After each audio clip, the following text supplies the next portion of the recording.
Indian constitution படி Indian parliament வந்து 3 வகையான சட்டங்களை இயற்ற முடியும். அப்போ 3 வகையான சட்டங்களை இயற்ற முடியும் அப்படின்னா அப்போ 3 வகையான மசோதாக்களை தாக்கல் செய்யலாம். அப்போ 3 வகையான மசோதாக்கள் என்ன அப்படின்னா ordinary bill, money bill, constitutional amendment bill. அப்போ ordinary bill, money bill, constitutional amendment bill ஒவ்வொன்றுக்கும் வெவ்வேறு ப்ரொசீஜர், வெவ்வேறு மெஜாரிட்டி தேவை அந்த ஒவ்வொரு மசோதாவும் நிறைவேறுறதற்கு.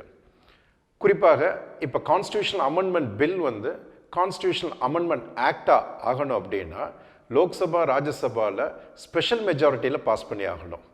இப்போ அதே மாதிரி ஆர்டினரி பில், மணி பில் இப்போ ரெண்டுக்குமே சிம்பிள் மெஜாரிட்டியில் லோக்சபா, ராஜ்யசபாவில் பாஸ் பண்ணியிருக்கணும்.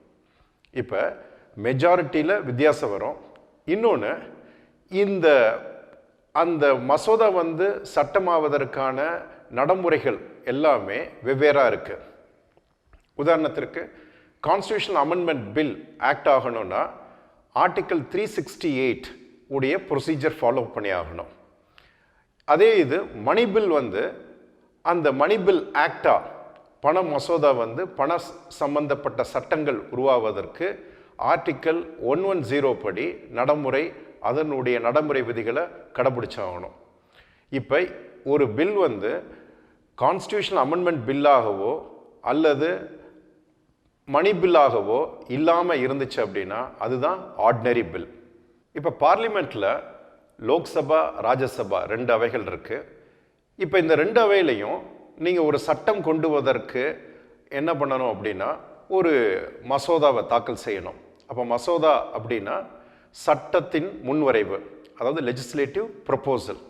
இப்போ இந்த லெஜிஸ்லேட்டிவ் ப்ரொப்போசல் அப்படிங்கிற பில் மசோதாவை யார் தாக்கல் செய்யலாம், யார் கொண்டு வரலாம் அப்படின்னா ஒன்று மினிஸ்டர் கொண்டு வரலாம்.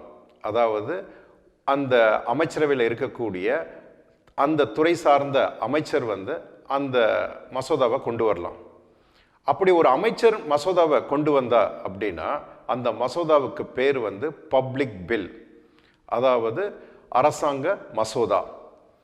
இல்லை அந்த மினிஸ்டர் கொண்டு வரல லோக்சபா, ராஜ்யசபாவில், அப்போ அந்த மற்ற மினிஸ்டர் அல்லாத மற்ற உறுப்பினர்கள் அந்த மசோதாவை கொண்டு வந்தாங்க அப்படின்னா அது தனிநபர் மசோதா, அதாவது பிரைவேட் மெம்பர் பில்.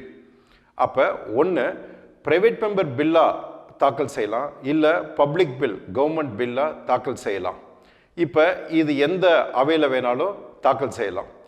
அப்போ ஒரு ஆர்டினரி பில் வந்து தாக்கல் செய்வது வந்து ஒன்று மினிஸ்டராக இருக்கலாம், இல்லை தனிநபர் உறுப்பினராக இருக்கலாம்.